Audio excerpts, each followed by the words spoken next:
वैसे बिलावल भुट्टो को आप सुन रहे थे, अब कई लोग उन पर ये कमेंट लिख रहे हैं कि वो किसी रैली में बोल रहे थे कि मुशायरे में बैठ के कुछ बोल रहे थे, अलग ही दुनिया में रहते हैं। वैसे ऐसे ऊपर क्या हंसा जाए, जिसने अपनी मां को आतंकवाद की वजह से खोया, वो भी आज सच्चाई नहीं देख रहा है, उससे मुंह मोड़ रहा है। लेकिन चैलेंज हमारे सामने है। गौरव भाटिया राष्ट्रीय प्रवक्ता बीजेपी के हमारे साथ जुड़ गए, अभय दुबे जी जुड़ गए प्रवक्ता कांग्रेस पार्टी के, आशुतोष जी हमारे साथ कुछ देर में जुड़ेंगे, संगीत रागी जी स्टूडियो में है, बारिश पठान प्रवक्ता एआईएमआईएम के हमारे सामने है। गौरव जी, चैलेंज हमारे सामने है, क्योंकि अगर ट्रंप और पाकिस्तान का, ट्रंप मुनीर का ये नापाक गठजोड़ बन रहा है, इससे बड़ा चैलेंज इंडिया के लिए हो नहीं सकता है। मेरा प्रश्न आपसे यह है, कहते हैं एक तरफ कुआं एक तरफ खाई, लेकिन एक तरफ अमेरिका है एक तरफ चीन। हम ब्रिक्स के सहारे जिस स्ट्रैटेजी को बनाने की कोशिश कर रहे हैं, हम चीन पर कितना भरोसा कर सकते हैं? भारत सरकार इस वक्त स्ट्रैटेजी क्या सोच रही है, डिप्लोमैटिकली ही सही, इसको हैंडल करने की?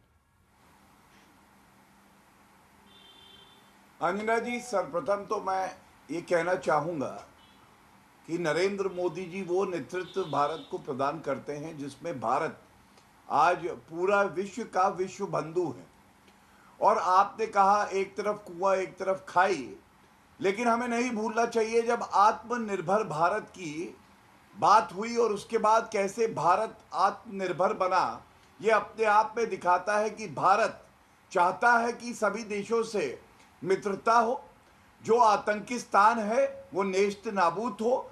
लेकिन अगर कोई दबाव की राजनीति करेगा, चाहे वो अमेरिका ट्रंप क्यों ना हो, कोई और देश क्यों ना हो, तो भारत आत्मनिर्भर है कि हम वही कदम उठाएंगे जो देश हित में होंगे। और ये कहना गलत नहीं होगा सबसे पहले, क्योंकि आपने कूटनीति की बात करी।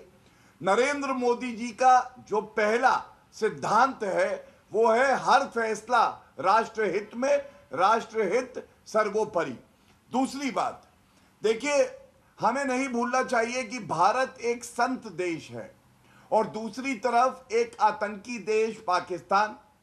अगर अमेरिका को आतंकियों से रिश्ते बढ़ाने हैं तो वो उनका क्षेत्र अधिकार है, लेकिन ऐसा नहीं है कि भारत के जो मित्र देश हैं उनकी कमी है।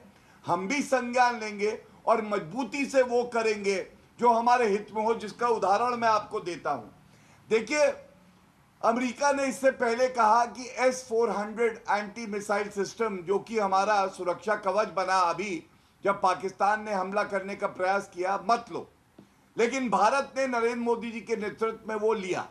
दूसरा, अमेरिका ने कहा कि आप क्रूड ऑयल मत लीजिए रशिया से, लेकिन भारत ने वो किया जो हमारे हित में है।